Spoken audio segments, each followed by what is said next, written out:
இன்றைக்கி பச்சை பயிறு கஞ்சி வைக்க போகிறேன்.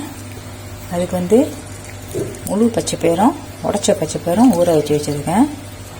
ஜவ்வ அரிசி ஊற வச்சு வச்சுருக்கேன். கோதுமை மாவு ஒரு 3 டேபிள் ஸ்பூனு எடுத்து வச்சுருக்கேன். அது கரைச்சி ஊற்றணும் கஞ்சியில். அப்புறம் தேங்காய் பால் சட்டியில் ஊற்றிக்கலாம் வேக வைக்கிறதுக்கு. முதல்ல இந்த பச்சை பயிறு நல்லா வேக வச்சுருவோம். நல்லா அரை காடை வந்துருச்சு பச்சை பயிறு. இப்போ ஜவ்வ அரிசி போட்டுக்கலாம். தண்ணி ஊற்றிக்கலாம். சுடு தண்ணி ஊற்றிக்கங்க.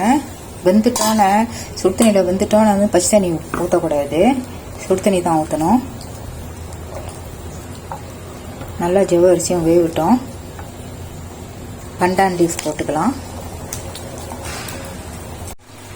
கோதுமை மாவு இந்த அளவில் நம்ம கரைச்சி வச்சுக்கணும்.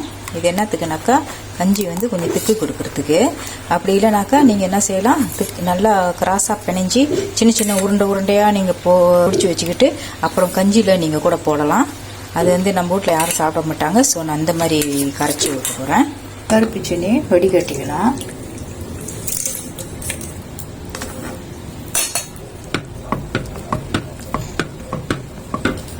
தேங்காய் பால் ஊற்றிக்குவோம். திராட்சை பழம் போட்டுக்கலாம். சுடு தண்ணி ஊற்றிக்கலாம்.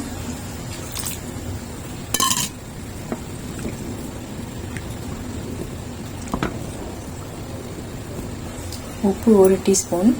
பத்தலைன்னா அப்புறம் போட்டுக்கலாம், கொஞ்சம் போட்டால் போதும். நல்லா கொதிக்கிது பார்த்தீங்களா. கொதிக்கிற டைமில் வந்து இந்த கோதுமை மாவு ஊற்றிக்கலாம்.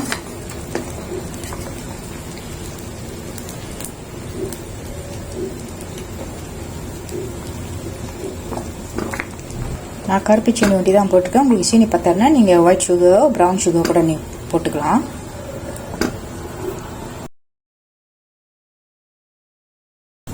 பச்சை பயிறு கஞ்சி ரெடி ஆயிடுச்சு.